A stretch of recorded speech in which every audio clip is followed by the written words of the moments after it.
Now, of course, to take this conversation forward, we have roped in a man who is well versed in disciplinary proceedings in sport, and this is none other than the former president CAF of the Disciplinary Committee, Mr. Raymond. A very good evening to you, sir, and welcome to Full View. Now, in terms of this, it is truly by far a huge fine and one of the biggest ever dished out by CAF. Looking at the sanctions, Mr. Hack, were they just and fair? Good evening, and thank you for having me. In my opinion, I believe that CAF Disciplinary Committee failed dismally as far as this is concerned. If you just look back, this whole incident was caused by Papa Thiaw from Senegal. He went off the field, he took his players off the field. It was for a period of 17 minutes. But if you look at it in perspective, in 2014, Luis Suarez, who was a player for Argentina, bit another player. FIFA suspended that person for a period of 4 to 5 months. Maradona in the 2010 World Cup insulted journalists and he was suspended for 3 months. In my opinion, this coach should have been suspended for 6 months. The fine that they've imposed with respect is not a big fine. It may sound a big fine in terms of rands and dollars when you break it down, but the winner got 10 million rand. The image that happened or the damage to CAF's reputation as a result of his behavior, be it the Senegal players, be it the Moroccan players, is something that you can't put a price on. These people are supposed to be the guardians of the sport.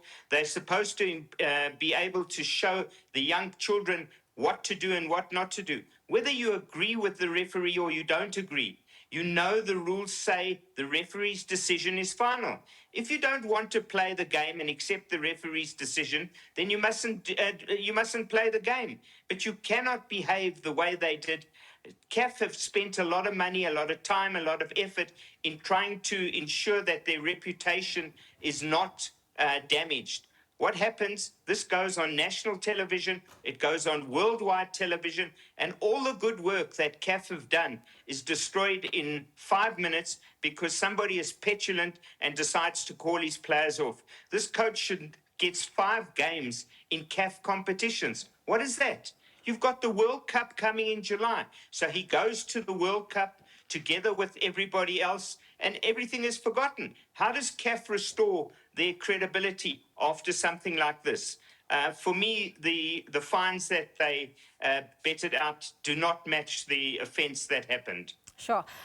Mr. Hack, and speaking on that, because the Senegalese players were off the pitch for approximately 14-15 minutes, do you think that should have resulted in the forfeiture of the match? Because that was some of the protests that were lodged by the Moroccan players. Well, that is something only the referee can decide. The same way as the disciplinary committee have imposed a 2-match ban on certain of the players. Well, that is ludicrous, because if you get a caution on the field of play, you get a second caution, you then get a 2-match ban. So what have they done? They've done absolutely nothing to restore it. The referee should have taken his card out, should have issued a red card, should have given a determination as to what it is, but only the referee can decide, and we can't say what was in his head. But I think that what everybody tends to forget is the image of CAF has been badly destroyed or dented, certainly in my opinion, as a result of this. And I don't believe that the sanctions they imposed were sufficient to meet the crime. No, absolutely. Thank you so much there to Mr. Raymond Hack, and of course, very decisive in terms of what he's saying, the former CAF president of the Disciplinary Committee, speaking to us about the sanctions that were dished out to the AFCON champions Senegal and the finalists and hosts of the AFCON final Morocco, saying it was not enough and that the image of CAF was dented by what took place in those chaotic scenes of the final. We'll leave it there for now from the sports desk.